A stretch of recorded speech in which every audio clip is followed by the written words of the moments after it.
I thought I was always ready to be an entrepreneur, but this one experience changed my perspective and my life. This is what happened. At 21 years old, only about a year and a half of moving out of my mom's house, I had just bought a mentorship learning how to fix credit. So I fixed my own and I thought I was gonna make all this cool passive income. My genius idea, which I later found out was not so genius, was to get approved for a nice apartment in Uptown Charlotte, not that far from the Bank of America Stadium, put it on Airbnb and make all this passive income without doing anything at all, really. So I got approved, used my credit cards to furnish the apartment, spent way too much money on everything just to make it look nice. And everything was cool and it was falling into place. I posted the unit on Airbnb and within 24 hours, I got like 4 bookings. Went to bed thinking I was gonna be rich, woke up and I got a nice little email. The leasing office was like, take this down. I'm not allowed to post Airbnbs, and if I didn't take it down within 24 hours, I was gonna be evicted. So I suddenly went from thinking I'm going to be this Airbnb guru to being stuck in an apartment with maxed out credit cards and rent that was like $2,200 a month. Which, keep in mind, I'm like 21 and my rent before that was like $400 a month. So yeah, I was sitting on the floor in the closet of the apartment, probably in this similar posture, just a little bit more stressed out and worried, I guess you could say. And I decided that I'm already here and I don't want to break a lease and go through all that. So I only had 2 options. One, go get a job at some place that I didn't want to work at to make money just to circumvent this expensive rent. Or I could just go all in on this People's Consulting credit repair idea and pray for the best. At this point, I didn't really clean people's credit as a business. I just did it as a hobby, cleaned my own, cleaned my family's, and kind of just started messing around with it, posting it on Instagram.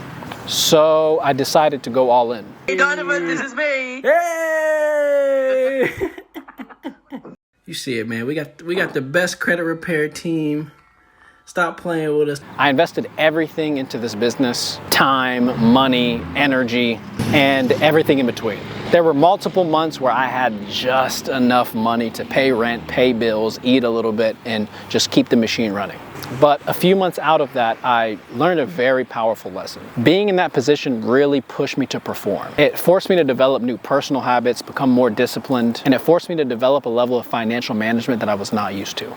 It didn't only teach me how to run a business, start a business, market a business, create content, clean people's credit, manage finances. In the midst of all that, I learned how to put that in one big package and help other people with it. And I'm extremely grateful for that season in my life, because if I didn't go through that myself, I would basically just be reiterating information that everybody else has from courses or webinars or TikToks or whatever it is. It really taught me to just trust God's plan and not put limiting beliefs on myself. I would have never applied for that apartment on my own. I would have thought that rent was way too expensive. There's no way I could afford it. And all these other limiting beliefs that were just keeping me in this poverty mindset. Now that I've made it through this mindset, I can see it in everybody else.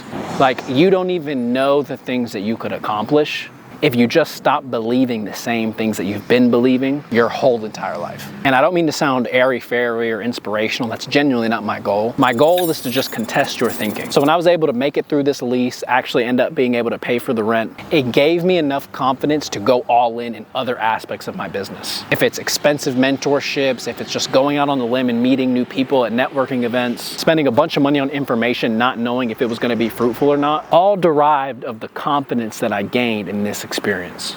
At this time in my life, I wasn't very close to God. Needless to say, it brought me a lot closer.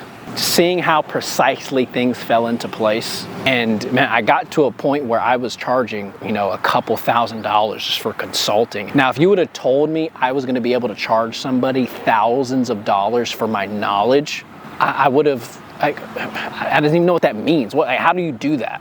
And now it's all I do 5 years later.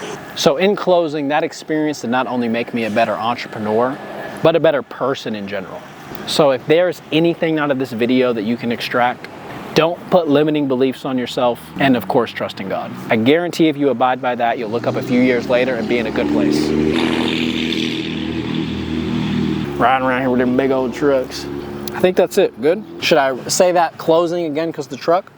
That experience didn't just make me a better entrepreneur, it made me a better person. I can now wholesomely teach you different things that I've learned throughout my life with another level of conviction because I've been through it. If you haven't caught on yet, the 2 lessons of this video: don't put limiting beliefs on yourself, and even if it doesn't make sense, just trust God's process. And I guess this wraps up how People's Consulting started and why you see me here today. Like, comment, subscribe, all that other shit. See you later. Peace.